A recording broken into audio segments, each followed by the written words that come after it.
नमस्कार, मैं सुहाली जैन और आप देख रहे हैं वीएनएम टीवी। देश दुनिया शहर जिलों की खबरों के साथ हम आपके सामने एक बार फिर हाजिर हैं। नजर सबसे पहले वीएनएम हेडलाइंस पर। राज्यसभा में कांग्रेस सांसद की सीट से 50,000 कैश बरामद, भाजपा ने की जांच की मांग।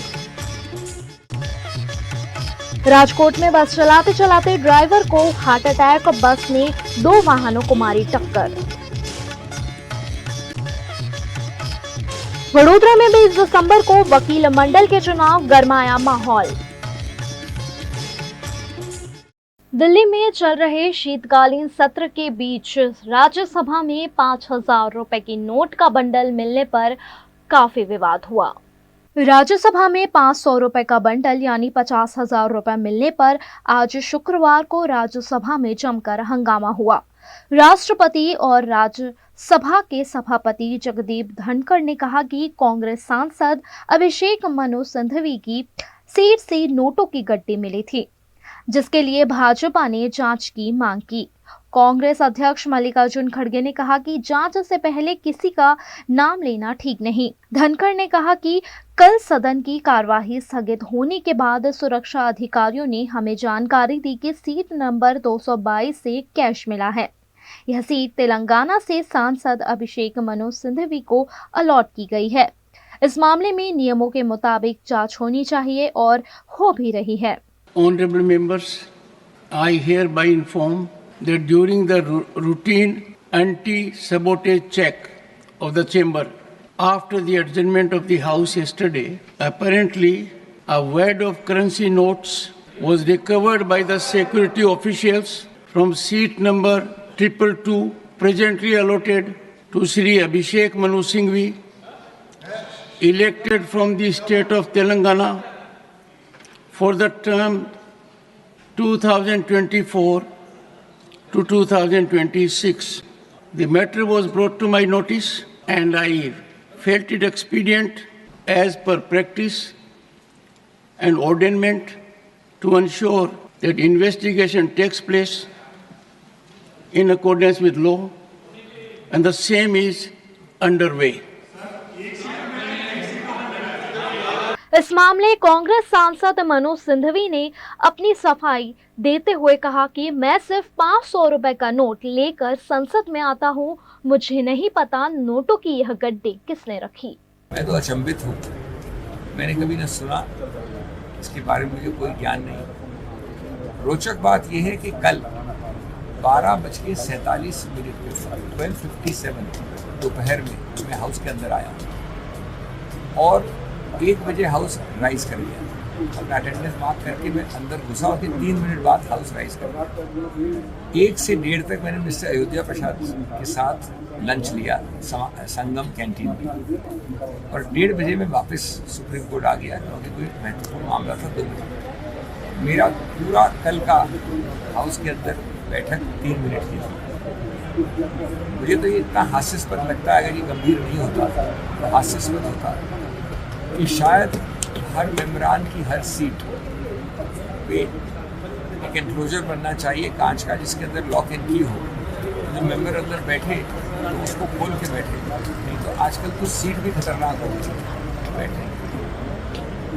हाँ, निश्चित रूप से इसकी कार्रवाई होनी चाहिए।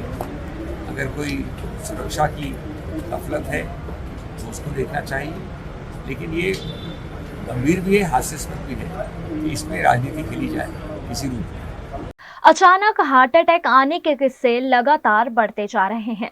कुछ ऐसा ही राजकोट के एक बस ड्राइवर के साथ बस चलाते वक्त हुआ। राजकोट के रेलनगर इलाके में सिटी बस चालक को बस चलाते चलाते अचानक हार्ट अटैक आ गया, जिससे बस बेकाबू हो गई और एक रिक्शा और एक्टिवा से जा टकराई, जिसमें एक महिला की मौत की भी खबर सामने आई है। पुरुषोत्तम बारिया नामक ड्राइवर की भी हार्ट अटैक की वजह से मौके पर ही मौत हो गई। घटना की जानकारी पाकर पुलिस मौके पर पहुंची और मामले की जांच शुरू की गई।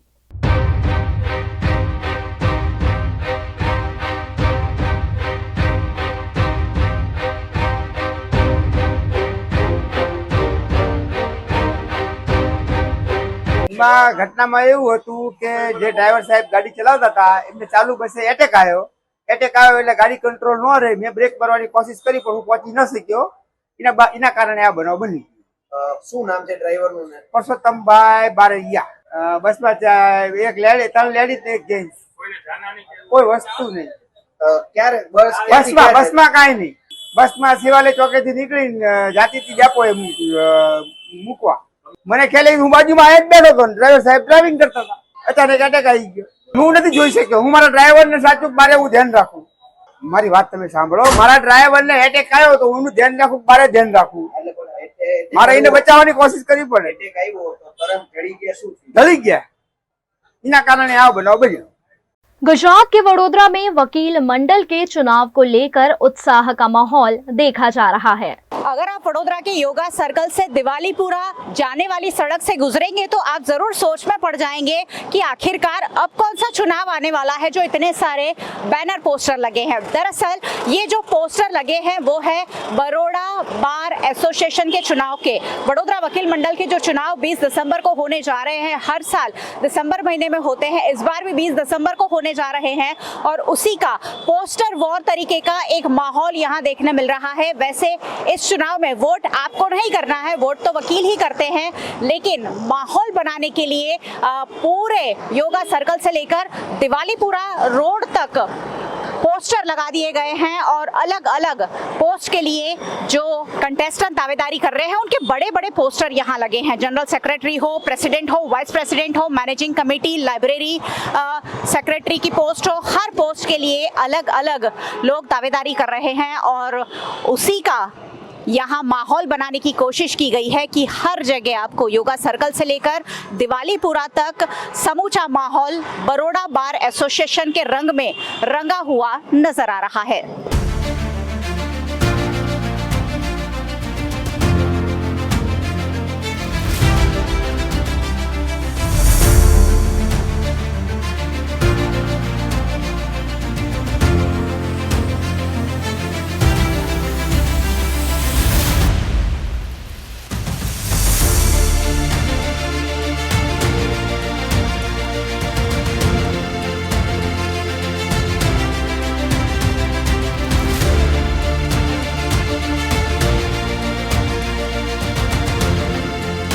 गुजरात का वडोदरा शहर जो महाराजा सयाजीराव गायकवाड़ के नाम से जाना जाता है, यहाँ लोकसभा, विधानसभा और नगर पालिका के चुनाव का जितना उत्साह होता है, करीब करीब वैसा ही उत्साह यहाँ बड़ौदा बार एसोसिएशन के चुनाव में भी देखने मिलता है। अगर आप दिवालीपुरा इलाके से इन दिनों गुजरे हो तो योगा सर्कल तक आप देख पा रहे हैं कि एक पोस्टर का पूरा आपको एक जमियाना देखने मिलेगा कि लाइन से पोस्टर लगे हैं जो दिखा रहे हैं कि 20 दिसंबर को बड़ौदा बार एसोसिएशन के चुनाव होने जा रहे हैं। हर किसी को पता चल गया है और हर बार कंटेस्ट करके जीतने वाले नलिन पटेल हमारे साथ हैं। पूछेंगे उनसे कि इस बार कौन से नए एजेंडे के साथ वकीलों के हित में क्या करने की कोशिश कर रहे हैं। नलिन भाई, फिर एक बार वकीलों का चुनाव, कितना उत्साह है सबसे पहले तो इस चुनाव को लेकर? मुझे ये इलेक्शन जो है वो इलेक्शन लड़ने का जितना मुझे उत्साह है उससे कहीं ज़्यादा उत्साह क्या है कि हमारे सब वकील लोग हैं, वो वकील लोग के लिए मैं ये इलेक्शन तो ठीक है मगर उसको मैं एक उत्सव की तरह से मैं मनाना चाहता हूँ। और हमारे पूरे साल में एक उत्सव आता है, उसको आप उत्सव कहो या इलेक्शन कहो, और मैं उत्सव की तरह से ही सभी वकील मित्रों को एंजॉय करवाना चाहता हूँ कि देखो ये हमारा माहौल है और हम ट्रेस में है, तो ये भी थोड़ा माहौल है कि जिसमें आप आओ और आप भी भाग लो और आप भी इतना आगे बढ़ो। ये मेरी प्रेरणा देने के लिए मैं ये त्योहार की तरह मनाना चाहता हूँ इलेक्शन। जी बिल्कुल। वैसे भी हमारे देश में हमेशा ही चुनाव को उत्सव की तरह मनाया जाता है और यहाँ बड़ौदा बार एसोसिएशन चुनाव कई सालों से मैं कवर कर रही हूँ, यहाँ एक अलग ही उत्साह देखने मिलता है। पिछले बार क्या एजेंडा के साथ आगे बढ़े थे और कितने काम पूरे हुए और इस बार क्या एजेंडा के साथ आगे बढ़ रहे हैं वो पूछेंगे। सर, पिछले बार क्या क्या एजेंडा रखे थे और उनमें से कितने पूरे हुए हैं? पिछली बार जो एजेंडा थे उसमें से महत्तम एजेंडा तो पूरे हुए ही है और वो एजेंडा ऐसे थे कि पीरियोडिकल नहीं थे, वो तो कंटिन्यू रहना ही चाहिए। मेरे बाद में अगर कोई दूसरा भी प्रेसिडेंट आया तो उसको वो एजेंडे पे चलना पड़े, ऐसा मेरा एजेंडा था। सपोज़ कि जूनियर वकील है, उनकी स्किल डेवलप हो, लीगल स्किल डेवलपमेंट के लिए जो क्लासेस है और उनको जो फ्री में उसको पुस्तक वो सब मिले। ये अभी समझो कि ये भी नया कानून आया है तो नया कानून क्या है ये सब की उनको जानकारी मिले, उसके सेमिनार हो, ये हम कर रहे हैं। ये हमारा एजेंडा ही था और ये एजेंडा अभी ख़त्म नहीं हुआ है। ये अगले साल में ये जो नया इलेक्शन है उसमें भी यही एजेंडा हमारा रहेगा। और दूसरी, यहाँ वकील लोग जो कोर्ट के प्रीमाइसिस में, उनको जो अभी सुविधा है उससे कहीं ज़्यादा सुविधा देने का मेरा दूसरा एजेंडा है। और उसके लिए मेरा तो रिजल्ट 20 तारीख को आएगा, मगर उससे पहले मैंने हाई कोर्ट में जिस तरह कापे शुरू हुआ है, मिट्टू कापे, तो वो कापे हमने सुप्रीम कोर्ट की गाइडेंस के मुताबिक जो चालू हुआ है उसकी मांग यहाँ गिरी है। तो आप देख रहे हैं कि यहाँ भी पूरी खुली जगह है, उस कॉर्नर पे भी खुली जगह है। वहाँ ये शुरू हो तो सब वकील को ये अपनी आने वाले दिनों में उनको बैठने की जगह मिल जाए। बैठने की मतलब खाने पीने के लिए जो जगह चाहिए, चाय नाश्ते के लिए जो कैंटीन बनी है मगर अंदर की साइड है, किसी को पता नहीं चलता है। तो ये खुले में अगर हो कैंटीन तो सभी वकील खुले में बैठ के भी एंजॉय कर सकते हैं। सर, वकीलों की बैठक व्यवस्था को लेकर मुद्दा था, अब नया कोर्ट प्रीमाइसिस भी बन गया है, कब तक वकीलों के लिए इसे मुहैया करा दिया जाएगा? देखो, ये नया एडवोकेट हाउस मेरे जो कार्यकाल है उसमें बना है, ये सब वकील जानते हैं। और ये नया जो बना है उसमें हम सभी वकील को जितना मिले जगह, स्पेस क्या है वो देख के हम उनको समावेश करेंगे। अभी तो ये नया एडवोकेट हाउस जो है उसके अंदर कहीं खामियां थी, हमने देखी। वो PWD वाले को हमने बोला है कि इतनी इतनी हमको करके दो सुविधा। और यहाँ एयर कंडीशन AC की बात भी लास्ट टाइम हुई थी, वो भी नहीं है।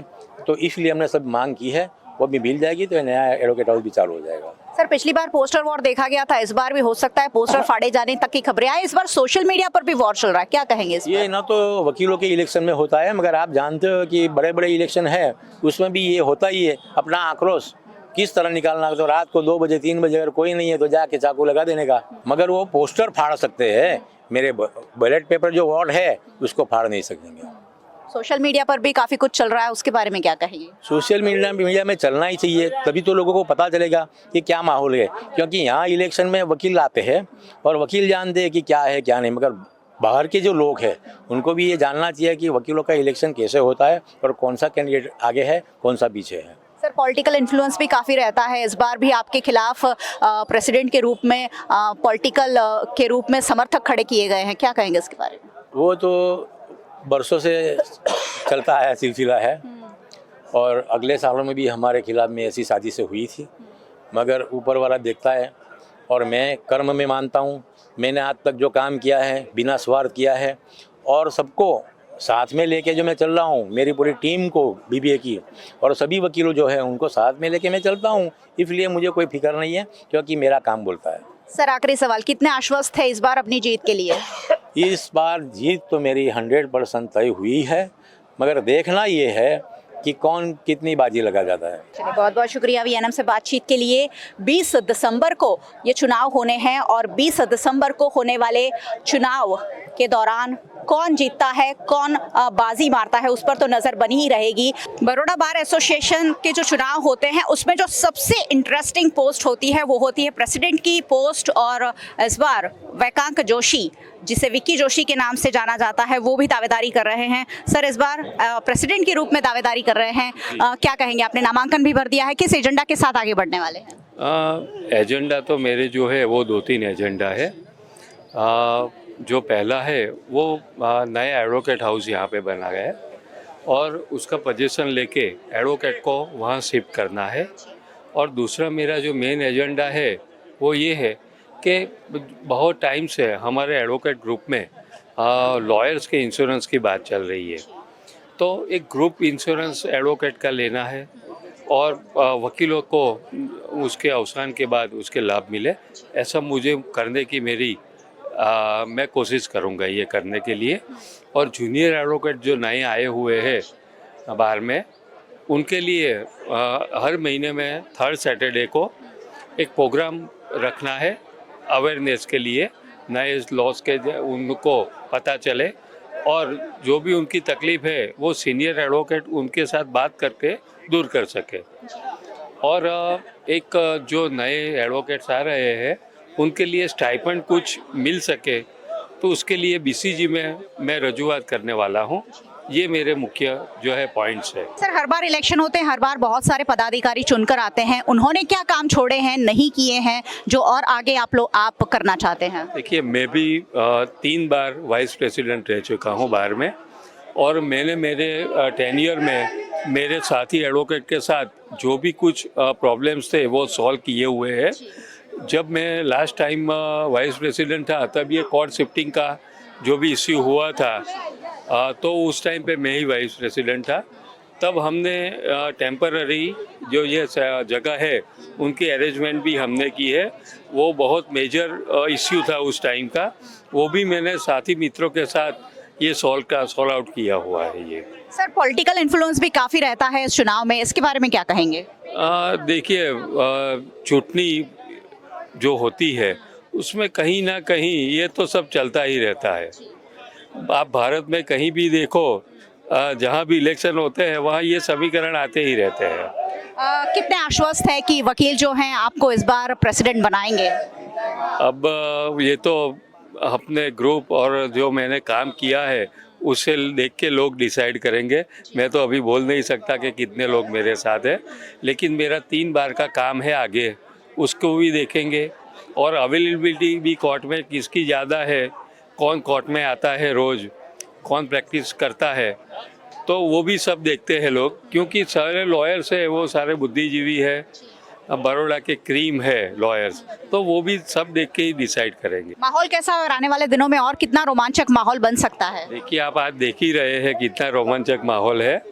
आज लास्ट डेट है फॉर्म भरने की, अभी कल से सभी लोग अपना प्रचार शुरू करेंगे, तो काफ़ी अच्छा रहने वाला है।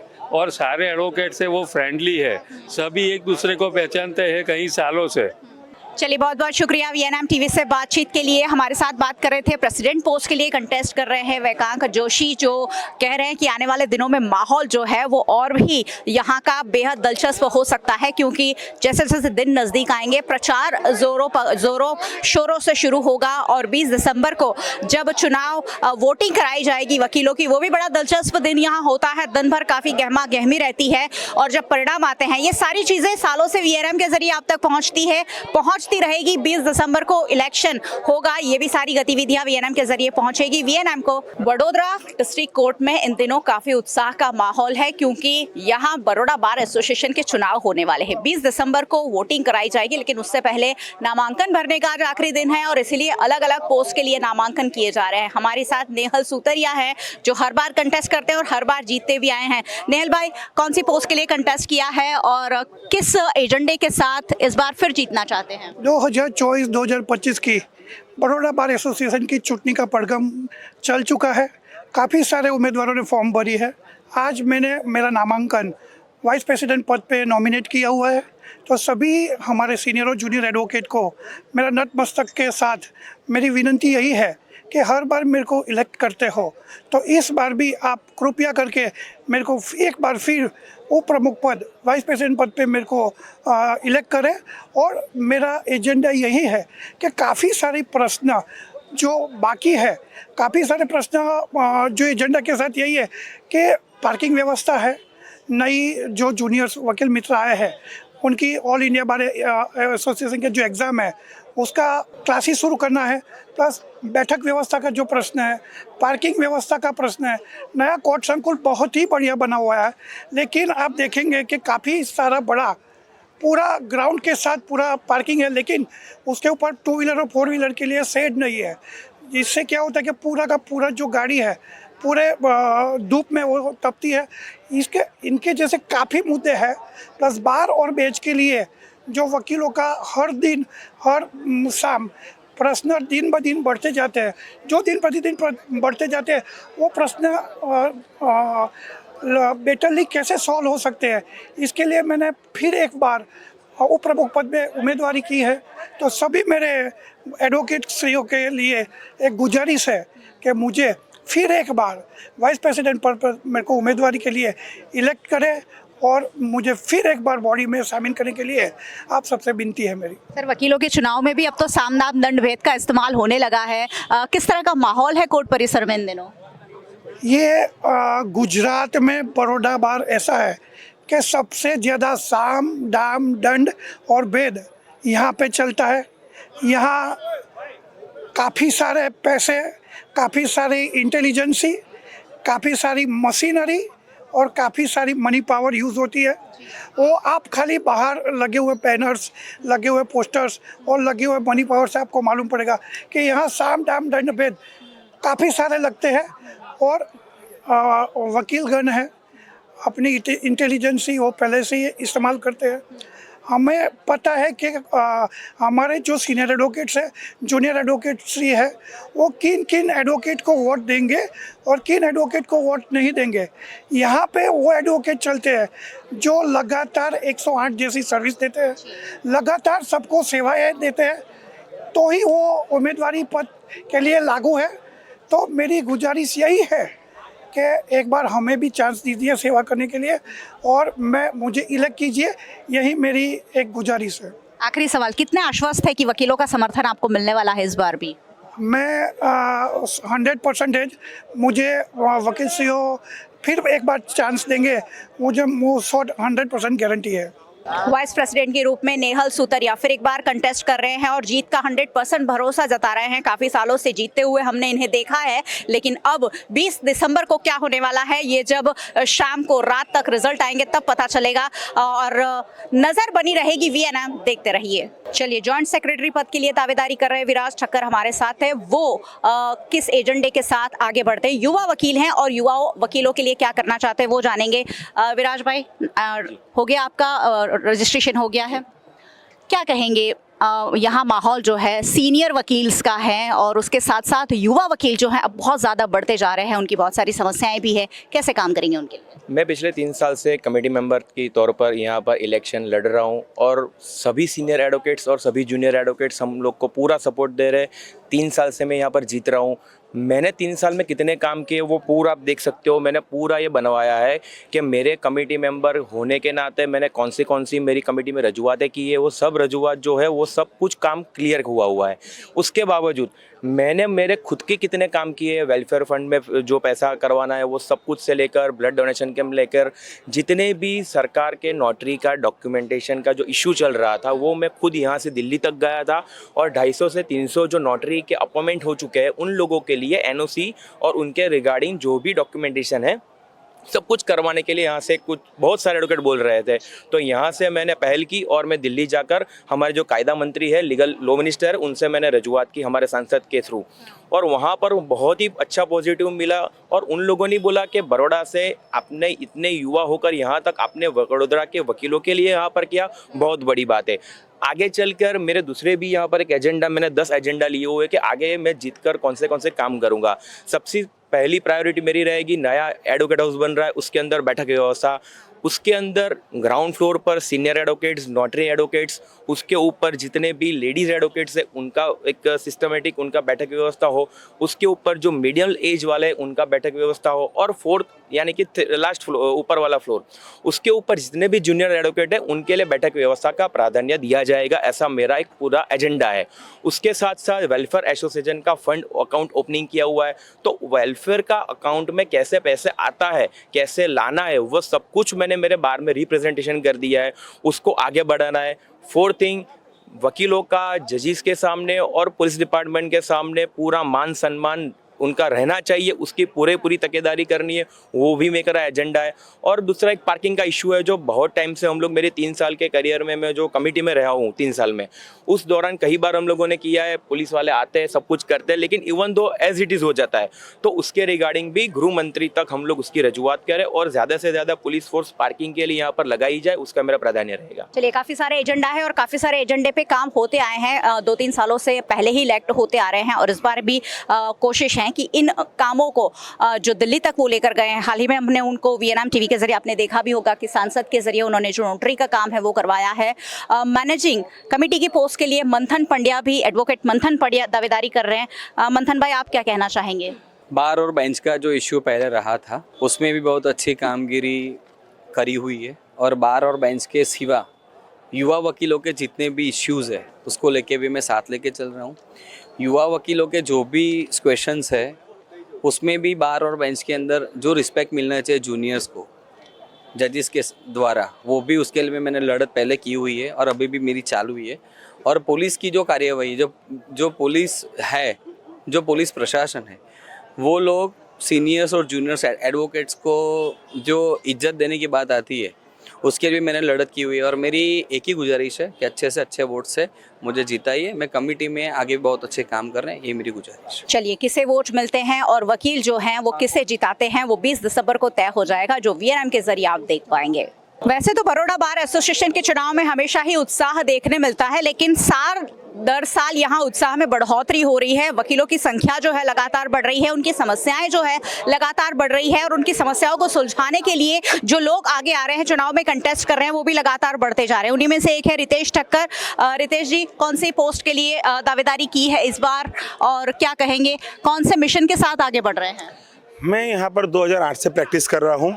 2011 से मैंने कमेटी मेंबर में मेरी पहली उम्मीदवारी नोंदाई थी। 2011 से 2017 तक मैं बड़ौदा बार एसोसिएशन में कमेटी मेंबर के तौर पे मैंने मेरी सेवा दी है। 2017 से 2019 तक मैंने जॉइंट सेक्रेटरी पद पे मेरी उम्मीदवारी नोंदाई थी और उसमें मैंने सेवा दी। 2019 से टिल टुडे मैं जनरल सेक्रेटरी पद पर मेरी उम्मीदवारी नोंदाई थी और मैं जनरल सेक्रेटरी पद अभी इंचार्ज जनरल सेक्रेटरी पद पर यथावत हूँ। आने वाले जो हमारे 20 तारीख को जो चुनाव है, उस चुनाव में मैंने मेरी जनरल सेक्रेटरी पद पर मैंने फिर से उम्मीदवारी नोंदाई है। और बड़ौदा बार एसोसिएशन के मेरे जो सारे लॉयर्स हैं, उन पर मुझे पूरा भरोसा है कि इस बार भी हर साल की तरह मुझे जंगी बहुमति से जिता कर लाएंगे और फिर से एक बार बड़ौदा बार एसोसिएशन के सभी लॉयर्स एडवोकेट्स की मुझे सेवा करने का मौका प्रदान करेंगे। सर, इस बार का चुनाव कैसा रहने की उम्मीद है? कौन कौन से एजेंडे के साथ आगे बढ़ रहे हैं? क्या काम वकीलों के लिए करने की इच्छा रख रहे हैं? वैसे तो बड़ौदा बार एसोसिएशन की इलेक्शन हर बार बहुत ऐतिहासिक रहता है, बहुत चर्चास्पद रहता है। आपने देखा होगा कि कोर्ट के बाहर 1 किलोमीटर के दायरे में कितने सारे बैनर्स लगे, होर्डिंग्स लगे। इससे आपको पता चलता है कि यहाँ का इलेक्शन कितना अच्छा और कितना जोशीला रहता है। पूरे वडोदरा को वोट करने का मन हो गया, उतने पोस्टर आप लोगों ने लगाए हैं। सही बात है, पूरे इंडिया में ऐसा माहौल नहीं है जितना जैसा बड़ौदा बार एसोसिएशन में है। और आने वाले समय में हमारा अहम मुद्दा वही रहेगा कि हमारे जो बड़ौदा बार एसोसिएशन के लॉयर्स की जो बैठक व्यवस्था जो बाकी है, जो बहुत काफ़ी सारे लॉयर्स हैं जिनकी बैठक व्यवस्था नहीं हुई है, उनका अभी हमें नया एडवोकेट हाउस के जो हमको पजेशन दिया गया है, उनमें थोड़ी और फैसिलिटीज़ बाकी है। वो फैसिलिटीज़ जैसे ही ख़त्म करके डिस्ट्रिक्ट जज फिर से हम उसका पजेशन देंगे। तुरंत ही हमारा इलेक्शन ख़त्म होने के बाद तुरंत हमारी नई कमेटी बनेगी। उसमें हमारा पहला जो हमारा मुद्दा रहेगा वो हमारे बैठक व्यवस्था रहेगी हमारे लॉयर्स के लिए। क्या लगता है इस बार फिर एक बार वकीलों का विश्वास जीत पाएंगे? मैं ये बता सकता हूँ कि यहाँ के वकीलों पर मुझे इतना भरोसा है कि किसी को चुने या ना चुने, पर वकील मुझे तो जरूर चुनेंगे। चलिए, आशा करते हैं 20 दिसंबर को जो परिणाम आए वो आपके हक में आए। और जनरल सेक्रेटरी की पोस्ट पर दावेदारी कर रहे हैं एडवोकेट रितेश ठक्कर, और हर साल करते हैं, जीतते भी आए हैं। और इसलिए भी माहौल अब बनता जा रहा है क्योंकि बहुत सारे हज़ारों की संख्या में वकील हैं, और हज़ारों की संख्या में वकील उस दिन भी जो माहौल होगा वो VNM के जरिए आप तक पहुँचता रहेगा। VNM आपको हमेशा देखते रहना है। गुजरात के वडोदरा के इलोरा पार्क में 9 साल के बच्चे के तालाब में डूबने से हड़कंप मच गया है। आज सुबह इलोरा पार्क में बैंक ऑफ बड़ौदा की लेन में स्थित तालाब में 9 साल के एक बच्चे के डूब जाने की खबर सामने आई थी। फ्रूट का ठेला चलाने वाले प्रहलाद देवी पूजक का 9 साल का बच्चा पानी में डूब गया था, जिसकी खोजबीन वडोदरा फायर ब्रिगेड द्वारा की जा रही थी। आखिरकार मशक्कत के साथ बच्चे के शव को ढूंढने में पुलिस और फायर ब्रिगेड को सफलता मिली है। गईकाल सांजे एक जाहेरात आई थी, एक 8 वर्षનો બાળક ગુમ થયો છે। એમના મમ્મીની ફરિયાદ આપણે રજીસ્ટર પણ કરેલી હતી। સીસીટીવી ફૂટેજથી તપાસ કરાવડાવી રહી, પણ શોધવામાં સફળતા નહીં મળી। પણ સવારમાં સંદેશો મળ્યો કે એમના ચપ્પલ જે હતા એ ત્યાં તળાવના કિનારે મળેલા છે। તો ફાયર બ્રિગેડને જાણ કરી અને પોલીસ અને ફાયર બ્રિગેડની સંયુક્ત ટીમે સર્ચ કર્યું તો અંદરથી બાળકની ડેડ બોડી મળી આવી છે।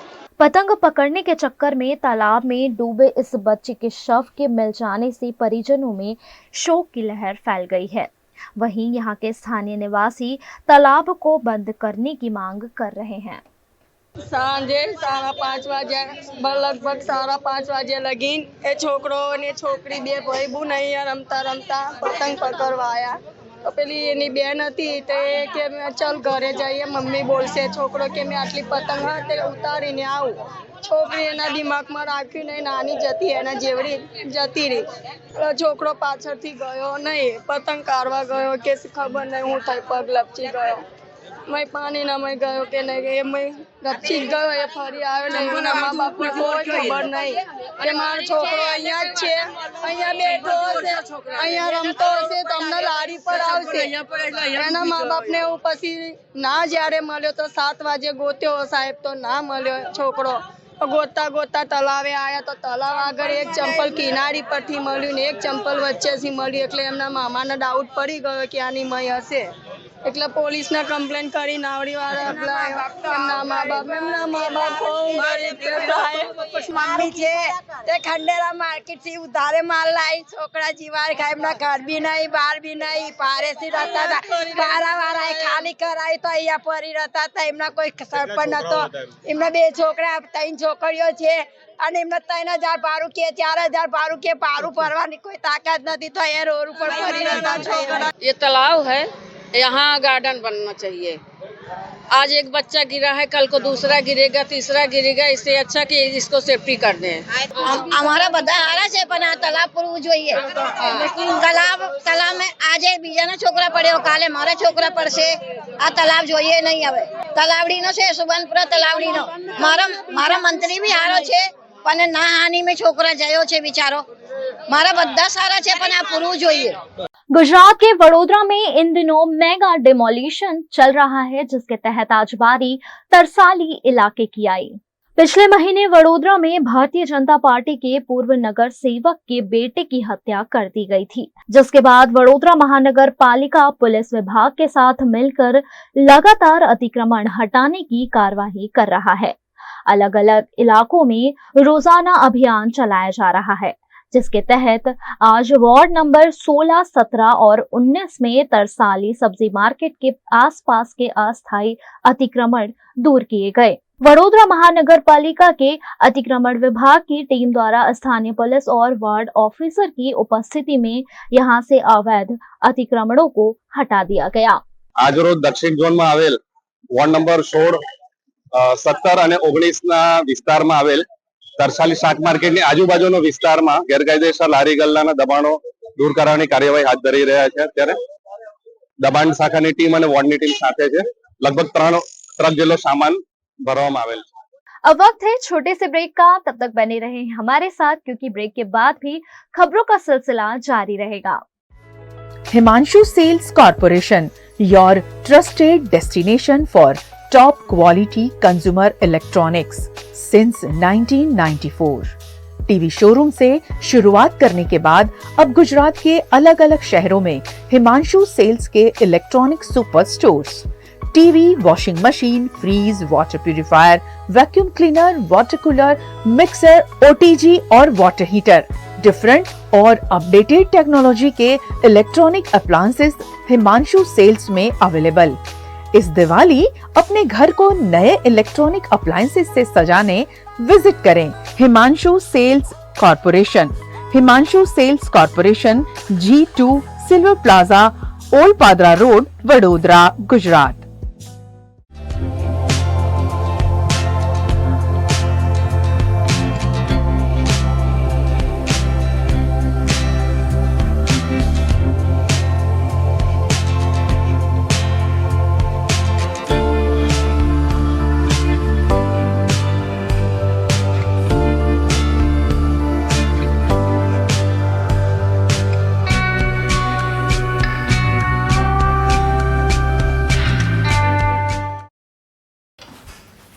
ठीक से साफ करो, ऊपर ऊपर से नहीं।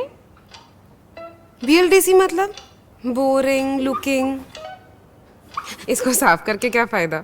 इतनी बेइज्जती। Switch to RR signature designer BLDC fans, जो बोरिंग लुकिंग नहीं, वेरी स्टाइलिश लुकिंग है। RR सिग्नेचर फैंस, आपके काम की बात। Every new year we take a new year resolution. New year resolution का मतलब होता है upgrading your life, which means upgrading your lifestyle and upgrading your living space. And that is why the best choice is Trilogy by Courtyard.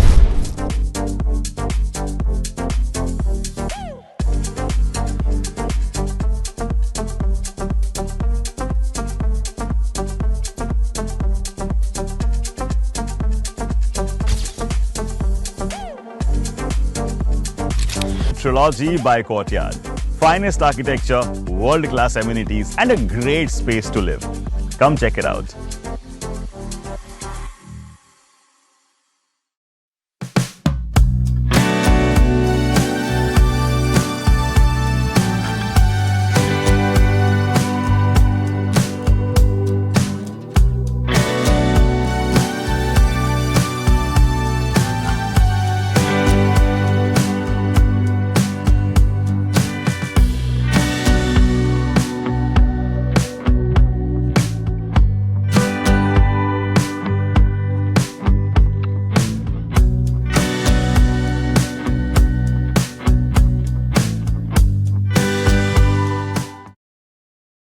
Gujarat के कच्छ जिले के मांडवी तालुका के बाड़ा गांव में GHCL कंपनी के खिलाफ स्थानीय लोगों ने अनोखा विरोध प्रदर्शन किया। बाड़ा गांव के ग्रामीणों ने अनोखे तरीके से कंपनी का विरोध करते हुए गांव में उसका प्रतीकात्मक अंतिम संस्कार किया और श्रद्धांजलि दी। गुजरात सरकार ने GHCL कंपनी को 1340 एकड़ जमीन आवंटित की है और यह कंपनी वाड़ा गांव के समुद्र किनारे सोडा ऐश प्लांट स्थापित करने की योजना बना रही है, लेकिन आसपास के 20 गांवों के लोगों ने इस परियोजना का विरोध किया है। ग्रामीणों का कहना है कि इस प्लांट से खेती, पशुपालन और मछुआरों की आजीविका पर बुरा असर पड़ेगा।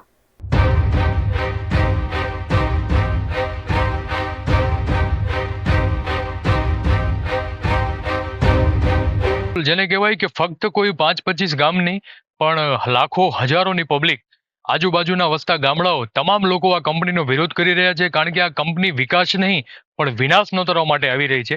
વિનાશનો એક એવો રાક્ષસ છે જે અમારી ખેતી, અમારું પશુપાલન, અમારું મત્સ્ય ઉદ્યોગ, અમારું મધનો ઉદ્યોગ, આ તમામ વસ્તુઓને ભરખી જનાર રાક્ષસ છે, જેના ભાગરૂપે આજે અમે લોકોએ બાડા ગામમાં એક રેલીનું, સ્થાનિક રેલીનું આયોજન કર્યું છે, જેમાં બાડા, પાંચોટિયા, ભાડા, જનકપુર વગેરે ગામો સાથે જોડાઈ અને અમે જે આ વિનાશનો રાક્ષસ અમારી પ્રકૃતિ, અમારી ખેતી, અમારું પશુપાલન જેનો ભરડો લેવા આવી રહ્યું છે તેને રેલી કાઢી અને તેનું પુતળા દહન અને એની નનામી કાઢી અને અમે એને જાકારો આપશું। गुजरात के वडोदरा में पारुल यूनिवर्सिटी का 8वां दीक्षांत समारोह आयोजित किया गया, जिसमें कई क्षेत्र के अग्रणियों ने उपस्थित रहकर छात्रों का हौसला बढ़ाया। वडोदरा की पारुल यूनिवर्सिटी में 8वां कॉन्वोकेशन भव्य रूप से आयोजित किया गया, जिसमें 12,689 ग्रेजुएट छात्रों को डिग्री और 51 छात्रों को गोल्ड मेडल दिया गया। इस मौके पर मुख्य अतिथि के रूप में पूर्व केंद्रीय मंत्री स्मृति ईरानी, एथलीट साहिना नेहवाल, पत्रकार अर्नव गोस्वामी और उद्योग साहसिक श्रीकांत बोला उपस्थित रहे। यूनिवर्सिटी के कैंपस में आयोजित इस समारोह में 18,000 से ज्यादा मेहमान भी शामिल हुए। मौके पर उपस्थित अग्रणियों ने छात्रों को अपने जीवन से प्रेरणा देते हुए हर चुनौती से पार उतरने का हौसला दिया।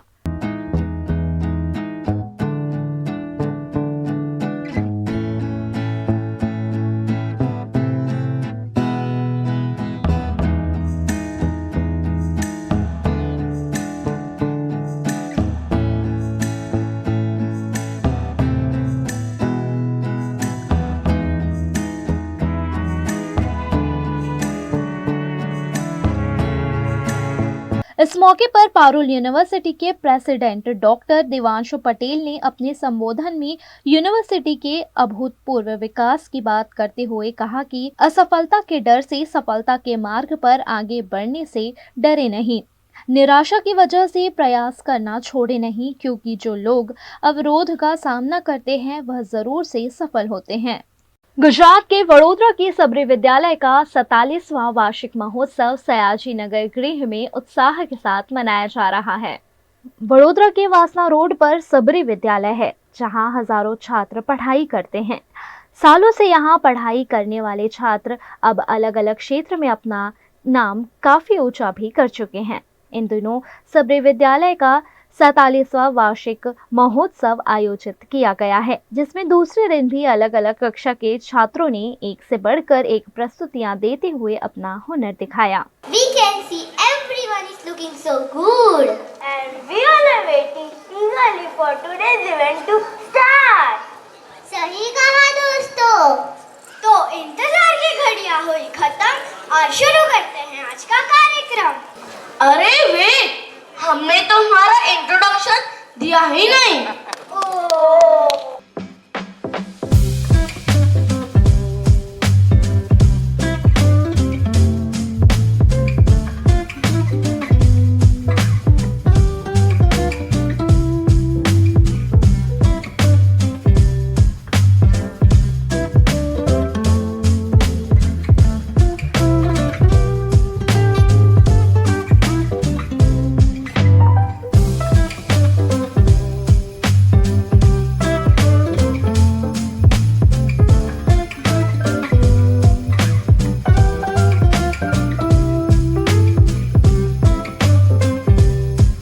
और हम हैं छोटा पैकेट बड़ा धमाका।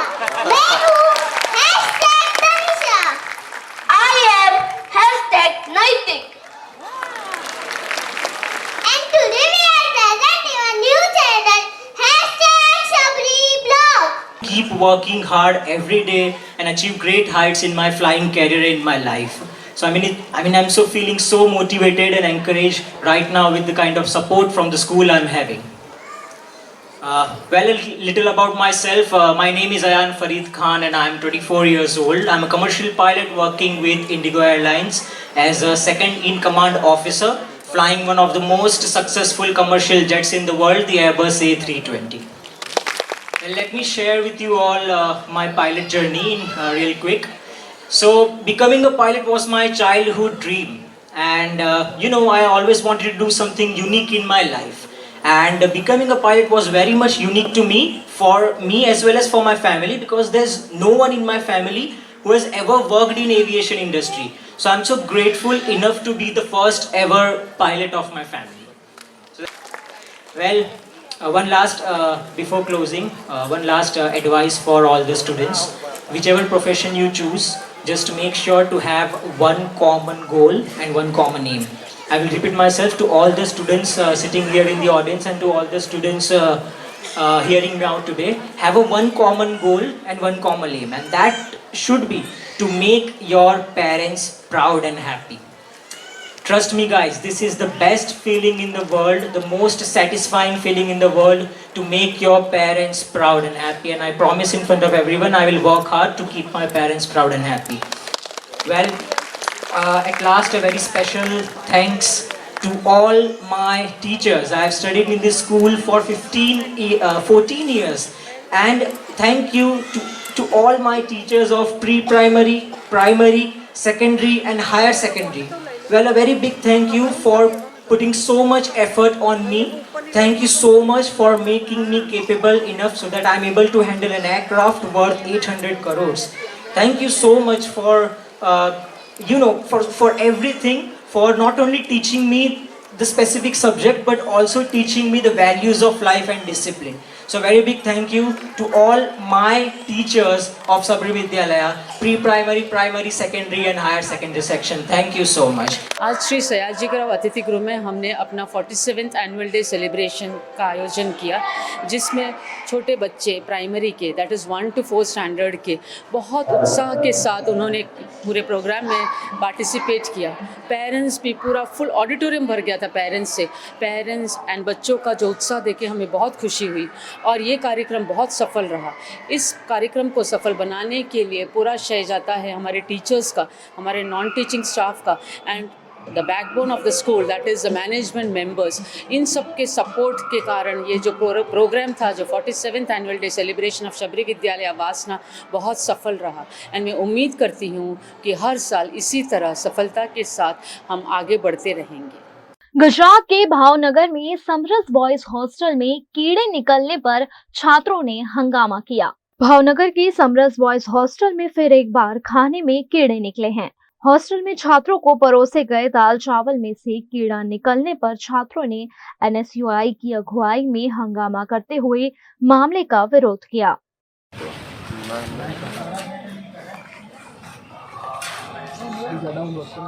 સમરસની અંદર છેલ્લા 2 વર્ષથી રહું છું। સમરસની અંદર આવી હવે અવારનવાર છે જે જમવાની સમસ્યા હોય છે, અને હમણાં તો કેટલા દિવસથી, હમણાં 2 દિવસથી આંદોલન પણ કર્યું છે, પરંતુ સુધારવા કમિટી નક્કી કરી છે, પરંતુ છતાં પણ વારા ઘડીએ જીવડા ખાવામાં આવે છે। જીવડા જમવાની અંદર ભાતની અંદર જીવડા દાળની અંદર નીકળે છે અને અહીંથી બહારથી બધા લોકો છે એ વારા ઘડીએ મગાવવું પડે છે. સરકાર આપણા પાછળ એટલો ખર્ચો કરે છે છતાં પણ વિદ્યાર્થી આવું બહારથી શું કામ મગાવવું પડે? અને આજે તો ફોન અંદર પણ લાવવાની મનાઈ કરી છે, કેમ કે અંદર જીવડા નીકળે તો હું મેડમ કે ગમે ત્યાંનો અધિકારી જે છે એવું શું સમજે છે કે અમે અંદર જે જીવડા પડે એનો ફોટો પાડીને બહાર લીક કરી નાખીએ, એના માટે ફોટો ફોન પણ લઈ જવા નથી દેતા. आज सरकार जो खर्चो करवामां आवे छे शू काम करे छे? भावनगर में रात के 10 बजे के बाद लाउड स्पीकर और डीजे बंद करने मामले एसपी कार्यालय में मीटिंग का आयोजन किया गया, जिसमें पार्टी प्लॉट वाड़ी, बैंक्वेट हॉल और डीजे वाले शामिल हुए। उन सभी को रात 10 बजे के बाद डीजे चलाना कानूनी अपराध होने की बात कही गई। आज एक मीटिंग राखवामां आवेली। आ मीटिंग में नामदार हाईकोर्टनी जे हुकम है कि राते 10 वाग्या पछी जे मोटी अवाजे जे लाउडस्पीकर अने जे डीजे वागे छे ते बाबते आ तमाम जे अहींया जे आवेला आयोजको तेओने एक समझ करवामां आवेली छे कि राते 10 वाग्या पछी तेओना बेंकेट हॉल होय, तेओनी वाड़ी होय, पार्टी प्लॉट होय, त्यां राते 10 वाग्या पछी जे म्यूजिकल मोटा अवाजे जे म्यूजिकल सिस्टम वागे छे अने जेने लीधे नजीकमां रहता लोको तथा बीमारो जे भी होय छे तथा विद्यार्थीओने जे खलेल पहोंचे छे, तो आजे मीटिंग राखी अने नामदार हाईकोर्टनुं चुस्तपणे पालन थाय ते रीते तेओनो सहकार मागवामां आवेल। आ तबक्के हूँ तमामने एक अपील करवामां मागुं छुं कि राते 10 वाग्या पछी जे भी डीजे चलावे छे, जे भी म्यूजिक ना जे ऑर्गनाइज करे छे तेओने मोटा अवाजे साउंड राखी अने ते नजीकमां रहता लोको, विद्यार्थीओ के बीमारोने तकलीफ न थाय ते माटे एक सहयोग आपवा विनंती करवामां आवे छे। गुजरात के वडोदरा में डिप्टी म्युनिसिपल कमिश्नर हसमुख प्रजापति का विदाई समारोह आयोजित किया गया। वडोदरा महानगर पालिका के डिप्टी म्युनिसिपल कमिश्नर हसमुख प्रजापति का तबादला पाटन कर दिया गया है। उनके विदाई समारोह में municipal commissioner Dilip Rana, deputy municipal commissioner Arpit Sagar समेत सभी विभाग के अधिकारियों ने उन्हें पुष्प गुच्छ देकर उज्जवल भविष्य की शुभकामनाएं दी।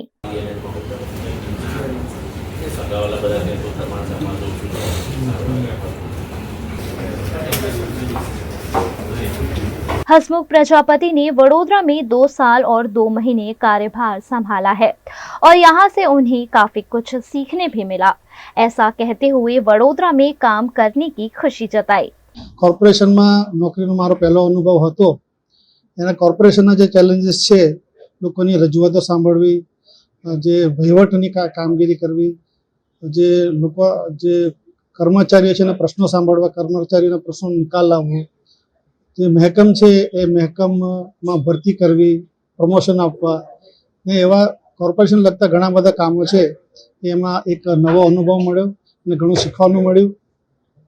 मने आ 2 वर्ष कार्यकालमां घणी तक मळी के घणी बधी भर्तीओ करवानी मने तक मळी छे। छेल्ला 2 वर्षमां जूनियर क्लार्क छे, एंजीनियर्स छे, मेडिकल स्टाफ छे, सेनिटरीनो स्टाफ छे, रेवन्यू ऑफिसर, वॉर्ड ऑफिसर, આવી ઘણી બધી જગ્યાઓમાં ભરતી કરવા મને ચાન્સ મળ્યો। છેલ્લા જે પૂરની કામગીરી હતી એમાં પણ આપણે વડોદરા શહેરના સર્વે નગરજનો અધિકારીઓ સાથે મળી અને પૂરની પરિસ્થિતિનો આપણે સફળતાપૂર્વક સામનો કર્યો અને આપણે પૂરમાંથી બહાર આવ્યા અને છેલ્લે દિવાળી વખતે આપણે શહેરને ખૂબ સુંદર બનાવ્યું, બ્યુટિફિકેશન કર્યું, એની આપણે રાષ્ટ્રીય સ્તરે અને આંતરરાષ્ટ્રીય સ્તરે પણ નોંધ લેવાઈ છે। तो आ तबक्के हम लोग खूब आभार मानू छू। अब वक्त है छोटे से ब्रेक का, तब तक बने रहे हमारे साथ क्योंकि ब्रेक के बाद भी खबरों का सिलसिला जारी रहेगा। वडोदरा's बिगेस्ट क्रिसमस कार्निवल 20 दिसंबर शुक्रवार को फन, फूड और गेम्स का मजा, कई एक्टिविटीज, गेम्स के साथ साथ फेस्टिव शॉपिंग भी। बच्चों से लेकर बड़ों तक सभी के लिए यहाँ कुछ ना कुछ। बच्चों के लिए खास लकी ड्रॉ भी। रजिस्ट्रेशन के लिए स्कैन करें, एंट्री बिल्कुल फ्री और स्पॉट रजिस्ट्रेशन भी अवेलेबल। 20 दिसंबर शुक्रवार शाम 5 से रात 9 बजे तक पारसी अटियारी ग्राउंड, सयाजीगंज, वडोदरा।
हमें लड़की पसंद है।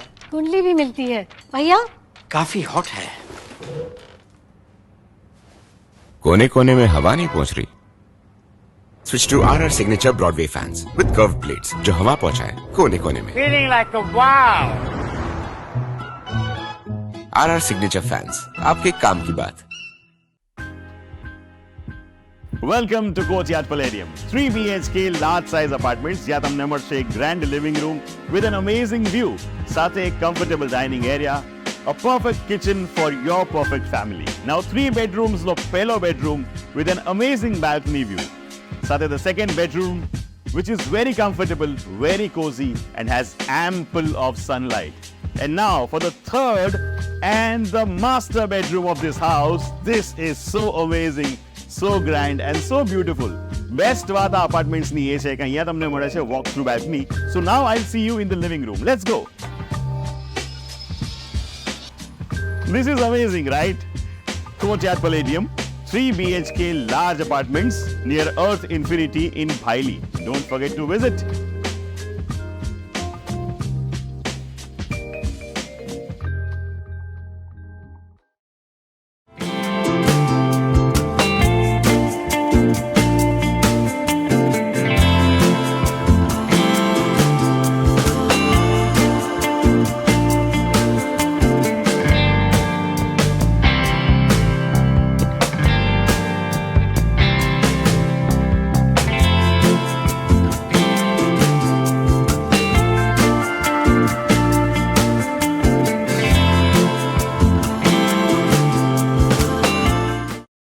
गुजरात के वडोदरा के मकरपुरा मानेजा में कार में आग लग जाने की दुर्घटना में एक महिला बाल बाल बच गई। मकरपुरा के मानेजा में 4 व्हीलर गाड़ी में स्पार्क होने से आग लग गई। यह कार एक महिला चला रही थी। स्पार्क होते ही महिला गाड़ी में से उतर गई और देखते ही देखते आग ने कार को अपनी चपेट में ले लिया। बीच सड़क पर लगी आग से इलाके में अफरा तफरी देखी गई। फौरन दमकल विभाग को घटना की जानकारी दी गई। दमकल विभाग ने मौके पर पहुंचकर पानी डालते हुए आग पर काबू पाया।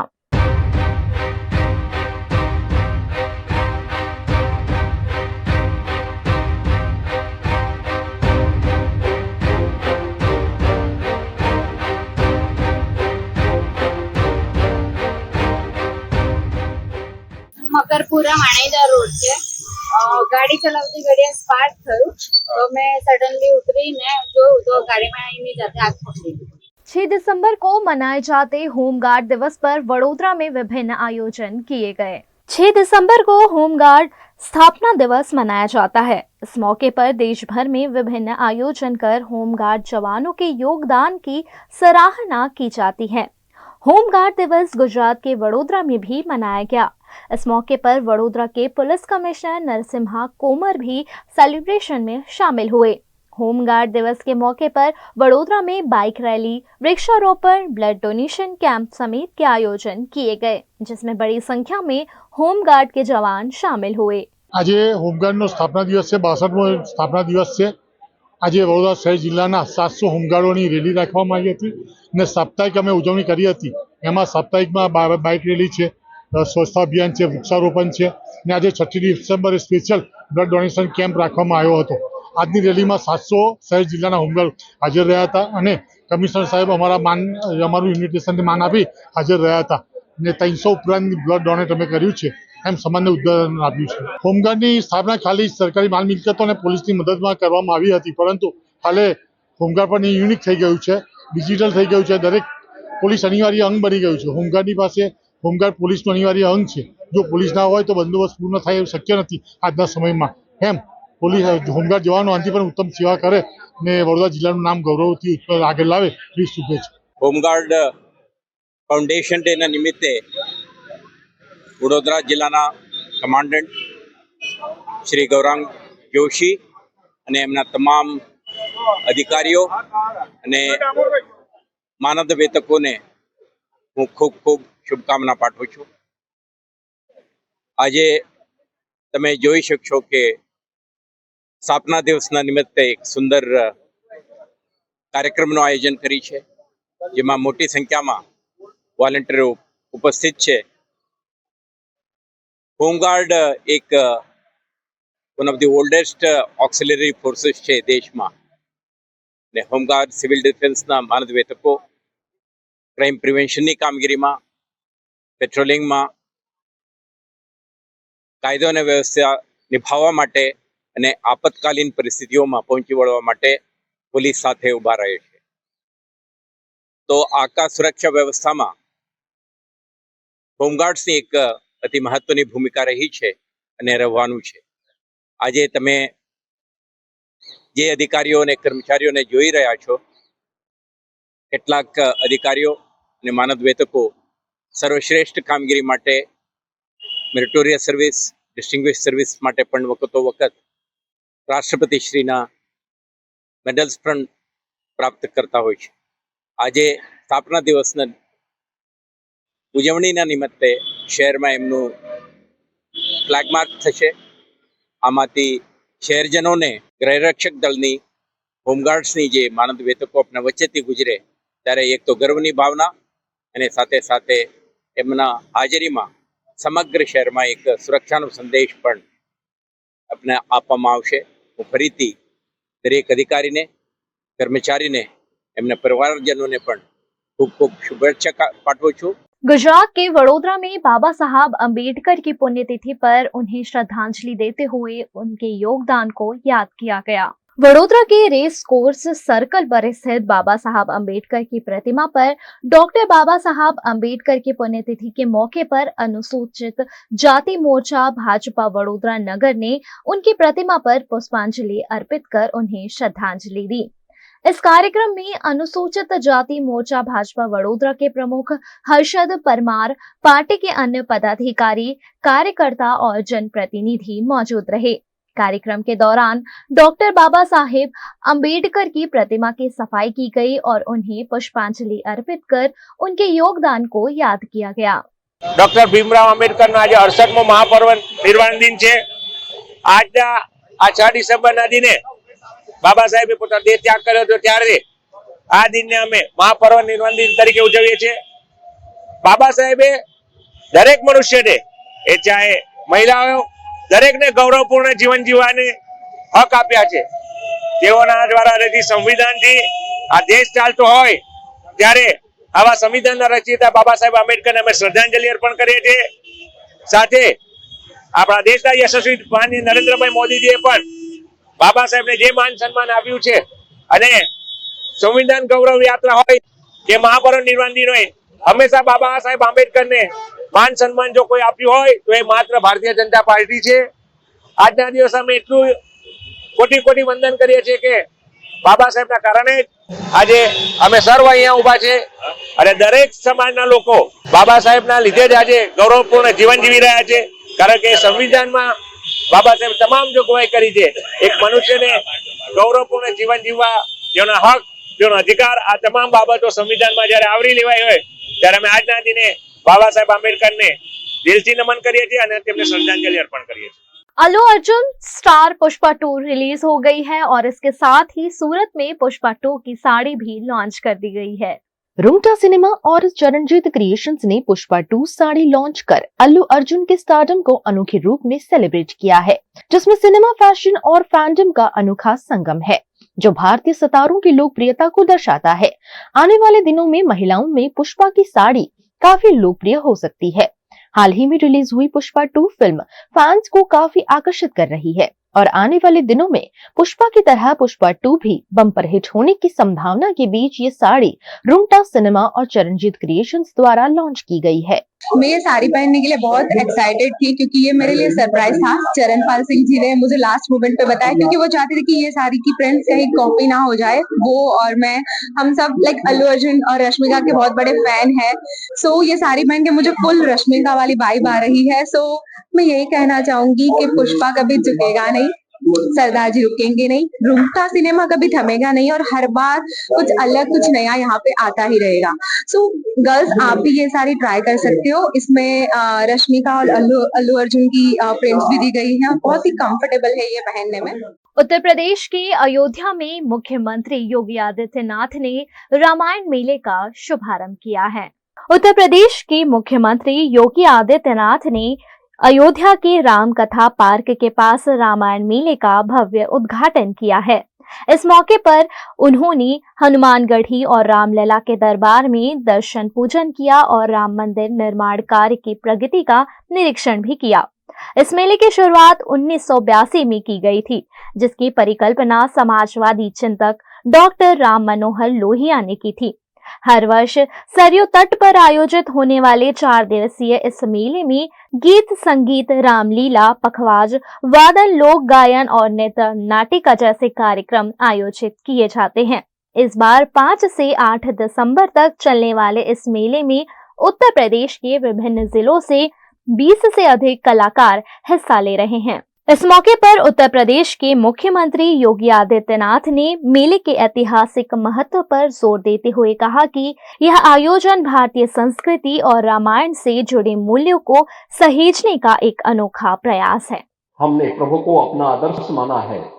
कुछ भी प्रेरणा हम प्रभु के उन उच्च आदर्शों से ले सके तो हमारा जन्म और जीवन दोनों धन्य हो जाएगा। व्यक्तिगत जीवन में जो उच्च मूल्य और आदर्श होने चाहिए, व्यक्ति के प्रति, समाज के प्रति, अपने परिवार के प्रति, समाज के प्रति, पूरे देश के प्रति वह किस प्रकार का होना चाहिए। याद करिए, प्रभु राम जन्म यहां पर लिए, महाराज दशरथ बोल रहे हैं कि हे राम, मैंने भले ही मेरे सामने केकई ने 2 वचन लिए हो, लेकिन तुम इसको मानो मत। तुम अयोध्या में रह करके यहां की राजगद्दी पर अपना कब्जा करो, उसको स्थापित हो, वहां पे स्थापित हो जाओ। उन्होंने कहा नहीं। सामाजिक स्थिति के बारे में जातीय संगठन किस प्रकार की सामाजिक व्यवस्था को तार तार कर रहे हैं। यह हमारा सौभाग्य है कि श्रृंगवेरपुर में हमारी सरकार ने भगवान राम और निषाद राज की 19 स्मृतियों को जीवंत बनाने के लिए 56 फुट ऊंची एक बड़ी प्रतिमा को वहां स्थापित किया है। उत्तर प्रदेश के सुल्तानपुर में पुलिस विभाग ने ट्रांसपोर्ट के साथ बैठक कर महत्वपूर्ण मुद्दों पर चर्चा की। उत्तर प्रदेश के सुल्तानपुर में उप संभागीय कार्यालय पर आरटीओ प्रशासन नंद कुमार ने सभी ट्रांसपोर्ट्स के साथ बैठक की। बैठक में निर्देश दिया गया कि ट्रांसपोर्ट अपना वाहन सड़क पर खड़ा न करे, क्योंकि ठंड में कोहरे से आने जाने वाले लोगों को वाहन दिखाई नहीं पड़ता, जिससे दुर्घटना की आशंका बढ़ जाती है। इसके अलावा भी कई आवश्यक दिशा निर्देश ट्रांसपोर्ट्स को दिए गए हैं। आज कार्यालय बैठक इसलिए हुई थी क्योंकि जो रोड पे गाड़ियां खड़ी होती हैं, कोहरे में पीछे से आकर यात्री लड़ जाते हैं, उसमें भिड़ जाते हैं, एक्सीडेंट हो जाता है। और जो मिस्त्री काम करते हैं गाड़ियां खड़ी करके रोड के किनारे, उनको सूचित करके चिन्हित किया जाएगा, आप रोड के किनारे कहीं गाड़ी खड़ी करके काम करें, जिससे यात्रियों को कोई असुविधा न हो। ये हाईवे के लिए भी है, जो शहर में गाड़ियां खड़ी होती हैं उनके लिए। आजकल बच्चे मोटरसाइकिल लेकर चलते हैं, उनको कम दिखाई पड़ता है, मोबाइल का यूज ज़्यादा करते हैं, कान में लगा कर लीड लगाए रहते हैं, इसलिए उनके लिए भी बड़ी गाड़ियों के लिए सूचित किया जाएगा। हम लोग इससे संतुष्ट भी हैं, असंतुष्ट भी हैं। इतनी बड़ी गाड़ियां रोड पर नहीं खड़ी होंगी तो कहाँ खड़ी होंगी, क्योंकि हम लोग रोड टैक्स देते हैं, टोल टैक्स देते हैं। इनके लिए पार्किंग की जगह होनी चाहिए। हर 20 किलोमीटर पे या 30 किलोमीटर पे कहीं पार्किंग का स्थान बनाना चाहिए बड़ी गाड़ियों के लिए। आज बैठक हमने ट्रांसपोर्टर यूनियन, बस यूनियन, टेम्पो टैक्सी यूनियन के अध्यक्षों को बुलाया था, क्योंकि अब ठंड का मौसम है और कोहरा पड़ने वाला है। तो ऐसी स्थितियों में उनसे ये निवेदन किया गया है कि आप अपने वाहनों को, जो ट्रकें हैं, उनको हाईवे पर खड़े नहीं करें। जैसा कि माननीय मुख्यमंत्री जी ने कल निर्देश भी, सख्त निर्देश दिए हैं कि सड़कें चलने के लिए हैं, ना कि कमर्शियल यूज के लिए हैं। तो इसलिए सड़क खाली होना चाहिए, पब्लिक का आवागमन सुगम हो। इसलिए इन लोगों से अनुरोध किया गया है कि आप लोग अपने वाहनों को अपने उचित स्थान पर खड़ी करें और सड़कों पर ना खड़ी करें। दूसरे, टेम्पो टैक्सी यूनियन से यह अनुरोध किया गया है कि वो अपने जो जहां निर्धारित स्थान है वहां ही अपने वाहनों को लगाएं, वहां से सवारियां ढोएं। अनधिकृत वाहन स्टैंड ना लगाएं, ना उसका प्रयोग करें।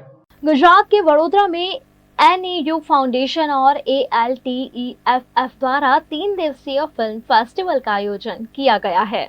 जब भी हमें कोई बात किसी तक पहुंचानी होती है, एक सोशल चेंज लाना होता है, तो हम सभी के जहन में सबसे पहली जो ट्रिक आती है वो यही होती है कि फिल्मों के द्वारा, स्टोरी टेलिंग के द्वारा हम लोगों को नई नई चीज़ें सिखाते हैं और अपनी बातों को लोगों तक पहुंचाने का ये बहुत ही खास और बहुत ही अलग जरिया है, जिससे लोगों को वो मैसेज भी याद रहता है और वो उस मैसेज को और भी ज़्यादा स्प्रेड करते हैं। बस यही एक कोशिश है ऑल्टिफ की, जो देश के कई राज्यों में फिल्म फेस्टिवल आयोजित कर रहे हैं। इसी के चलते वडोदरा में भी ये फिल्म फेस्टिवल आयोजित किया गया है। 3 दिवसीय ये फिल्म फेस्टिवल गोरवा में आयोजित किया गया है और ये नव फाउंडेशन के साथ कोलैबोरेट करके यहाँ पर ऑर्गेनाइज किया गया है। तो इसके बारे में हम जानेंगे नव फाउंडेशन की मालविका जी से और वो हमें बताएंगे कि ये जो पूरा फिल्म फेस्टिवल आयोजित हो रहा है इसके बारे में आप क्या कहना चाहेंगे। सबसे तो नौ फाउंडेशन के द्वारा हम आर्ट, कला और साइंस, विज्ञान को साथ में मिलाकर इकोलॉजिकल अवेयरनेस, प्राकृतिक चीज़ों के बारे में अवेयरनेस स्प्रेड करना, ये करते हैं। ऑल्टेफ का एक सिमिलर मकसद है। वो लोग भी एनवायरमेंटल स्टोरी टेलिंग के द्वारा ऐसी ऐसी फिल्म्स लेके आए हैं, इंटरनेशनल और नेशनल फिल्म मेकर्स के द्वारा बनाई हुई। कुछ में ड्रॉ किया गया है, कुछ में ऐसे जीव जंतुओं की कहानियां हैं जो आपने कभी सुनी भी नहीं होंगी। तो करीबन 20 फिल्म्स स्पैंड ओवर 3 दिन, 6, 7 और 8 यहाँ नौ फाउंडेशन में आई हैं, ताकि हम एनवायरनमेंट के बारे में एक मैसेज स्प्रेड कर पाएँ और जो लाइक माइंडेड लोग हैं, जो इस सब्जेक्ट में इंटरेस्टेड हैं, वो हमें आके हमारे साथ ये कॉन्वर्जेशन करे, ताकि हम रियल लाइफ इम्पैक्ट, असलियत में हम क्या चेंज अपने हिसाब से ला सकते हैं, उसके बारे में चर्चा कर पाएँ। यहाँ पर क्या क्या, मतलब किस किस तरह की फिल्म दिखाई जा रही हैं? जैसा आपने कहा कि एनवायरनमेंट से जुड़ी हैं, बट उसमें भी काफ़ी सारे सब्जेक्ट्स होते हैं, तो उसमें से कुछ सब्जेक्ट्स इसके बारे में बता सकते हैं? छोटे से छोटे जंतुओं के बारे में एक फिल्म है जो मधुमक्खी के ऊपर डेडिकेटेड है, उसको कहा जा रहा है फॉरेस्ट ऑफ द हनी बीज, जो एक कम्प्लीटली हैंड ड्रॉन फिल्म है, वो अभी अभी स्क्रीन हुई है। दूसरी है कैमल ऑफ द सीज, जो कि गुजरात में ही शॉट है एंड कच्छ के सराउंडिंग जो ऊँट होते हैं उनके ऊपर बेस्ड है। उसके अलावा बैटसीज, जो चमगादड़ हैं, वो लोग किस तरह से पॉलिनेट करते हैं, उनकी तादाद कैसे कम घट रही है और उनके ऊपर क्या इम्पैक्ट हो रहा है एनवायरमेंटल चेंज का, इस सब से रिलेटेड अलग अलग फिल्म्स हैं। फिल्म फेस्टिवल के अलावा और भी कोई प्रोग्राम्स यहाँ पे ऑर्गेनाइज किए गए हैं? अभी फ़िलहाल हम आर्ट और साइंस को मर्ज करके हमारे थीम पे काम कर रहे हैं। इसको कहते हैं sentience of the small beings, जहाँ पे हम कीड़ों के बारे में पढ़ाई कर रहे हैं हमारे कलेक्टिव्स के द्वारा, जो कि आर्ट कलेक्टिव्स हैं, बैक्ड बाय साइंटिफिक रिसर्च। इसका फाइनल शो फरवरी में होगा। 6 से 8 दिसंबर तक आयोजित इस फिल्म फेस्टिवल में वर्ल्ड वाइड चुनी गई पर्यावरण संबंधित फिल्मों की स्क्रीनिंग की जा रही है, जिसमें पर्यावरणविदों और कला प्रेमी शामिल हो रहे हैं। 6 से 8 दिसंबर तक शाम 4:30 बजे से रात 9:30 बजे तक फिल्म स्क्रीनिंग और डिस्कशन आयोजित किए गए हैं, जिसमें कोई भी शामिल हो सकता है।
ऑल्टिफ की तरफ से ये बहुत अच्छी कोशिश है, जिससे ज़्यादा से ज़्यादा लोगों तक पर्यावरण के प्रति ये सारे मैसेजेस पहुंच सकेंगे। तो हमारे साथ इस वक्त ऑल्टिफ की जो होस्ट हैं और जो वॉलंटियर हैं, प्रियंका जी, वो भी इस वक्त मौजूद है और उनसे जानते हैं कि क्यों एनवायरनमेंट के ऊपर ये फिल्म फेस्टिवल और ऑल्टिफ ये जो फेस्टिवल कर रहा है, ये जो पहल कर रहा है, इसके बारे में आप कुछ बताएं।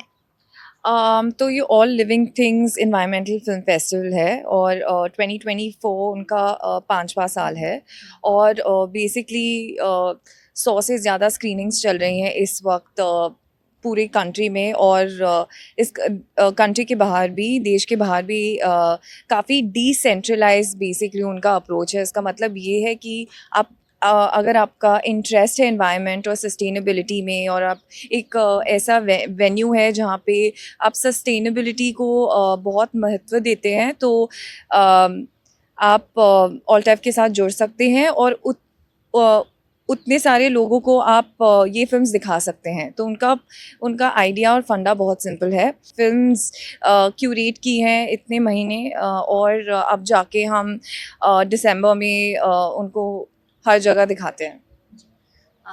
लास्ट ये पूछना चाहूँगी कि जैसे लोगों को जुड़ना हो तो कैसे जुड़ सकते हैं, कैसे वो यहाँ पर आ सकते हैं इन फिल्म स्क्रीनिंग्स के? तो आप हमारा वेबसाइट चेकआउट कर सकते हैं। हमारी वेबसाइट पे आप जा सकते हैं ऑल्टैफ पे और सारी डिटेल्स वहाँ पे हैं। हम इंस्टाग्राम पे हैं और बहुत ही सिंपल है। आप अपना सिटी चूज़ कर सकते हैं अगर आपको अटेंड करना हो तो और हम वैसे भी आपको अपडेट्स देते रहेंगे।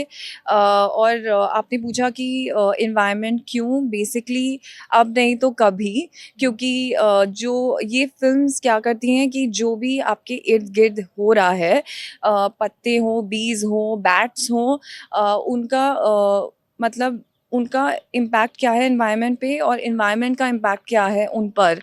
ये छोटी छोटी चीज़ें बहुत ही हमारे क्लाइमेट चेंज के लिए बहुत ही महत्वपूर्ण है और इसीलिए एनवायरनमेंट के बारे में हम बात करते हैं। गुजरात के वडोदरा जिला के सांवली हालोल रोड पर समलाया निकट सेवानिवृत्त पुलिस कांस्टेबल की एक्सीडेंट की वजह से मौत हो गई।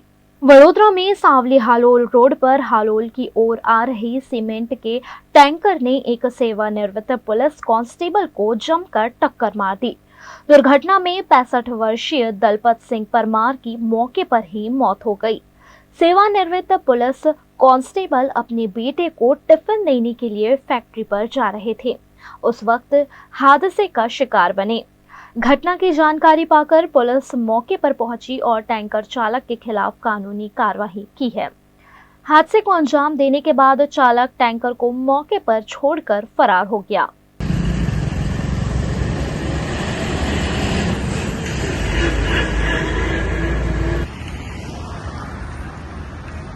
VNM टीवी की खबरें अब आप यूट्यूब, फेसबुक, इंस्टाग्राम के अलावा OTT प्लेटफॉर्म पर भी लाइव देख सकते हैं।